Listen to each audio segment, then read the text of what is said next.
Today, we're talking about something athletes hear all the time, but don't always know how to live it out, your why. Most athletes, most people can say their why, but I find that very few can operate from it when things get hard. And something very important to know is that your why, it's not meant to hype you up. It's meant to hold you steady and keep you grounded, especially when challenges come up.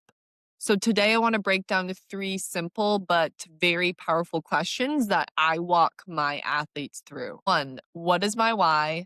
Two, what character traits support my why? And three, what daily behaviors prove I'm actually living it? Because a why that doesn't show up in your daily habits, it just sounds like a nice, pretty sentence. So, part one, let's break down the first question. What is my why? Your why should not be winning. It shouldn't be getting recruited. It shouldn't be about proving people wrong.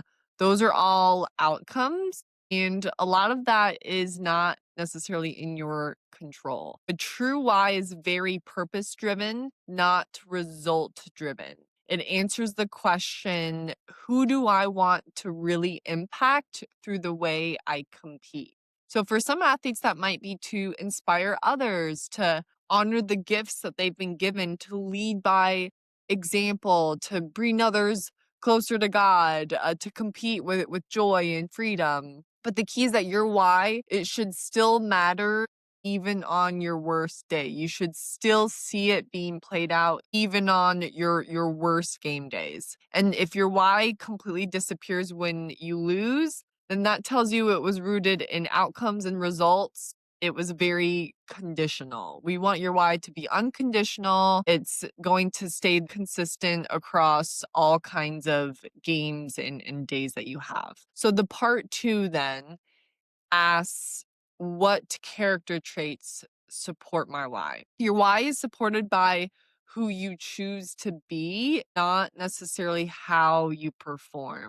So let's use this example. Let's say my why is to inspire others through my sport. Well, that why requires certain character traits to in order to live out. It's not going to necessarily require talent and stats. It's going to require a whole lot of character. For example, integrity, doing the right thing when nobody is watching. That's inspiring to others. We all have seen those movies where athletes or a certain person is maybe like out on the track at 5 a.m. getting those extra reps in, and somebody peers around the corner and sees them. Don't That person who's doing those extra reps doesn't intend for anyone to see them, but that's really inspiring for others to see them doing that. They're doing it without bragging about it or without posting about it on their social media accounts. Hard work is another great character trait. So consistent effort, regardless of circumstances, regardless of the score, or maybe how tired you are, or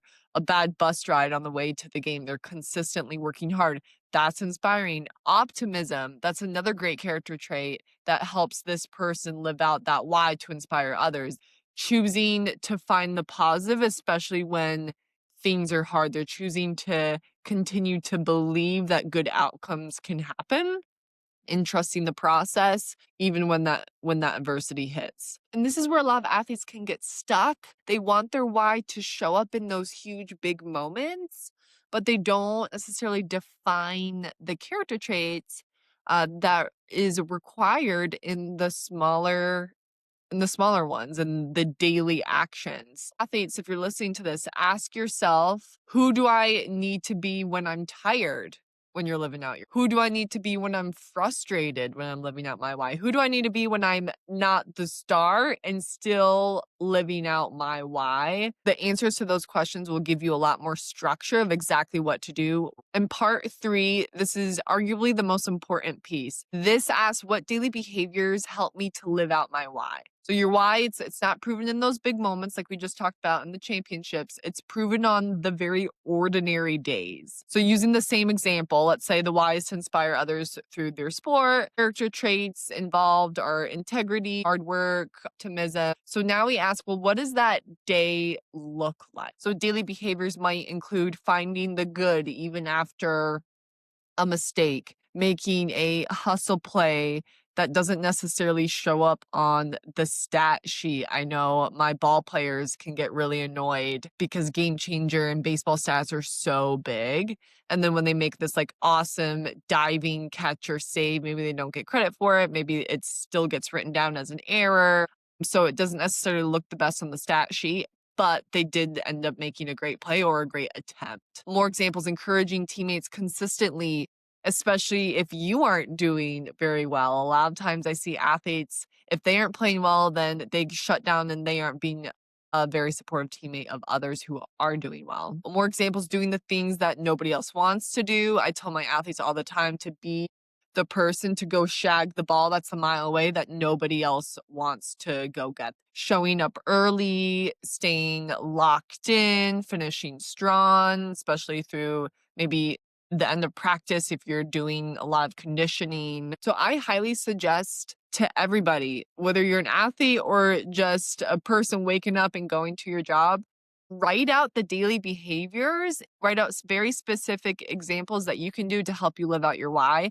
Because if your daily behaviors don't align with your why, it becomes very hollow. And like I said at the beginning, it's just a pretty sentence. And athletes don't lose confidence because they forget their why. They lose confidence because they stop living in alignment with it. So yeah, I'm consistently bringing my athletes back to what their why is, but then I'm digging a little bit further and, well, how are you exactly living that? And the real test is when something gets hard. That's when your why really shows up. So maybe when you're benched, injured, you're in a little bit of a slump, you're getting overlooked in the recruiting process, your why doesn't change, your expression of it does. So no, you might not inspire others with highlights, but you can inspire them with your response through an injury, with your consistency and still showing up, with your presence, with your optimism of the hard situation. You can be very inspiring that way. So being rooted means I will live out my why regardless of the outcome, regardless of the circumstances. And I will leave you all with this. Your why, it's not something that you say, it's something that you practice. And if you want to be more rooted, then sit down, write out your why, name the character traits it requires, and then commit to those daily behaviors that really support it. Because the confidence, it's not built in moments, it's built in daily behaviors that align with that why. So thank you all for tuning in today. Please reach out if you have any questions or want one-on-one sports psych training. Email me, Georgia@rootedsportspsychcoach.com. It's also in the show notes. And if you think this episode helped you, then share it with a teammate or maybe a parent who would also like to hear it.